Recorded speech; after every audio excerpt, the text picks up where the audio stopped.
अस्सलाम वालेकुम, welcome back to my channel. बहुत प्यारे सी ये देसी वैरायटी का कनेर है। इसके ऊपर फ्लावरिंग आना स्टार्ट हो गई है। ये प्लांट मुझे गिफ्ट मिला था। ये 2 प्लांट हैं और बहुत ही खूबसूरत इनके ऊपर इस तरह से ऑरेंज कलर की बेल की तरह के फ्लावर्स आते हैं। आज के वीडियो में मैं आपके साथ बहुत ही हार्डी सा एक प्लांट शुरू करूंगी और अगर आप बिगनर हैं, गार्डनिंग शुरू करने वाले हैं तो इस पौधे से ही शुरू कीजिएगा। ये बेस्ट प्लांट है किसी भी गार्डनर के लिए।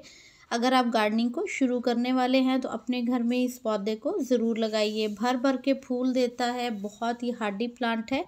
ये है सदाबहार का प्लांट विंका। इसको जो है वो सदाबहार इसीलिए कहा जाता है कि ये पूरा साल आपके गार्डन में बना रहता है।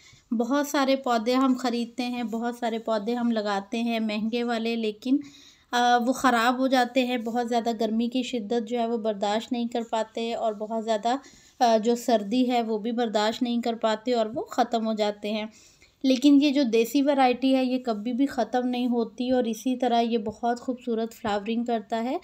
सिर्फ़ इसमें विंटर में फ्लावरिंग का साइज़ छोटा हो जाता है, लेकिन फिर भी ये फ्लावरिंग देता रहता है और ये हमारे गार्डन में पूरा साल नए पौधे भी देगा। नए इसमें बीज जो हैं वो बनते जाते हैं, गिरते जाते हैं, हमें लगाने नहीं पड़ते। जबकि इसकी जो हाइब्रिड वैरायटी है वो भी अवेलेबल है। मैं बहुत कम ग्रो करती हूँ क्योंकि वो प्लांट्स जो हैं जैसे ही बारिशें स्टार्ट होती हैं या मौसम थोड़ा सा ठंडा होना शुरू होता है, वो प्लांट जो हैं वो ख़राब हो जाते हैं और फिर जो है वो ख़त्म हो जाते हैं। यहाँ देखें, इसमें सीड गिरे हुए थे तो सीड से ही कितनी सारी इसकी जो पनीरी है वो खुद ही तैयार हो रही है, तो हमें लगाने की ज़रूरत नहीं है। एक बार इसको लगा लेंगे तो लगाने के बाद आपको ये कभी भी ज़िंदगी में ख़रीदना नहीं पड़ेगा। ये इतना ढीठ प्लांट है, ये इतना हार्डी पौधा है, पानी नहीं भी देंगे तो मरता नहीं है।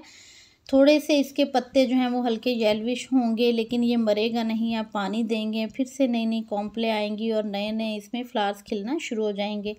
मैं इन दोनों प्लांट्स को यहाँ पे शिफ्ट करने वाली हूँ और आपके साथ मैं शेयर करूँगी इसको आप कैसे लगा सकते हैं। जो भी बिगनर्स हैं और फर्स्ट टाइम जो है वो कोई भी प्लांट लगाना सीख रहे हैं, तो आज का वीडियो उन्हीं के लिए है। आपने किसी भी मिट्टी के पॉट में, प्लास्टिक के पॉट में जब इन्हें लगाना है, ड्रेनेज का ध्यान रखना है, पानी इसका रुकना नहीं चाहिए। और यहाँ पे जो मैंने मिट्टी तैयार की है इसके लिए, इसमें 3 चीज़ें हैं। एक तो जो हमारी गार्डन सॉइल होती है वो है, या फिर आप भल मिट्टी कह सकते हैं। दूसरा इसमें मैंने रेत डाली थी। तीसरा इसमें पत्तों की खाद है। सिंपल आपने इस तरह से अगर नर्सरी से ये वाला पौधा ख़रीदा है, आपने उसकी थैली को निकालना है और उसके बाद पूरे रूट बॉल को आपने पॉट के अंदर रख के तो बाकी मिट्टी डाल देनी है और पानी दे देना है। बहुत आसान है इसको लगाना। इसको लगाना मुश्किल नहीं है। आप कोशिश करें कि इसके 1 से 2 प्लांट एक पॉट में लगा दें। वैसे तो इसके लिए ये पॉट छोटा है, ये 8 इंच का पॉट है, लेकिन ये फ़िलहाल मैं आपके साथ लगाना शेयर कर रही हूँ। तो मेरे पास इसके काफ़ी सारे प्लांट्स हैं और वो पॉट्स में ही लगे हुए हैं। 12-12 इंच के पॉट्स में लगे हैं, कुछ जो है वो प्लास्टिक की बकेट में लगे हुए हैं। तो ये मैंने आपके लिए लगाना शेयर किया है कि जिनको जो है वो बिल्कुल फ़र्स्ट टाइम है। काफ़ी मैसेजेस आते हैं कि हम इसको कैसे ग्रो करें, किसी भी प्लांट को कैसे शिफ्ट करें। तो ये आज का वीडियो जो है वो उनके लिए है कि बहुत आसान है। आप 3 चीज़ें लें, रेत थोड़ी मिट्टी में ऐड करें। मिट्टी आपकी चिकनी नहीं होनी चाहिए, भुरभुरी मिट्टी होनी चाहिए और उसमें आप पत्तों की डाल दें खाद। गोबर की खाद अभी ना ही डालें तो ज़्यादा अच्छा है, या फिर बहुत सड़ी हुई अगर आपको मिल जाए गोबर की खाद तो आप वो ऐड करें। यहाँ मैंने पत्तों की खाद उसमें मिक्स की थी और उसके बाद हम इसी तरह उसकी रूट्स को छेड़े बगैर पूरा रूट बॉल उसमें रख देंगे। मिट्टी डाल के हम इसमें पानी दे देंगे ताकि अच्छे से सारा पानी जो है वो नीचे ड्रेनेज होल से निकल जाए।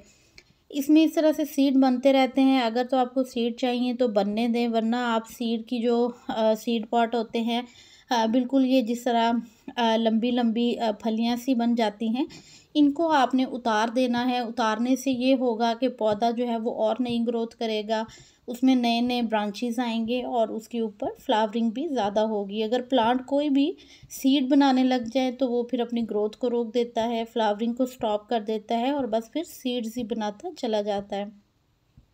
यहाँ पे भी देखें एक वाइट प्लांट निकला हुआ है। इसी तरह मेरे काफ़ी सारे पॉट्स में जो है वो इसके डिफरेंट डिफरेंट कलर्स के जो प्लांट्स हैं वो निकले हुए हैं। यहाँ पे ये है वाइट और ये मैंने रोज़ के प्लांट के साथ ही लगाया हुआ है। बहुत ही खूबसूरत सा ये देसी रोज़ है और इसी पॉट में कूचिया लगे हुए हैं, वहाँ ये विंका भी लगा हुआ है। तो इस तरह से आप कंबाइन लगा सकते हैं अगर आपके पास पॉट्स की कमी है, या फिर आप इसे अलग अलग भी लगा सकते हैं। किसी बड़ी क्यारी में लगाएंगे या ज़मीन में तो आप इसके ज़्यादा सारे प्लांट्स लगाएं, गुच्छों में फ्लावरिंग आएगी और देखने में भी काफ़ी खूबसूरत लगेंगे।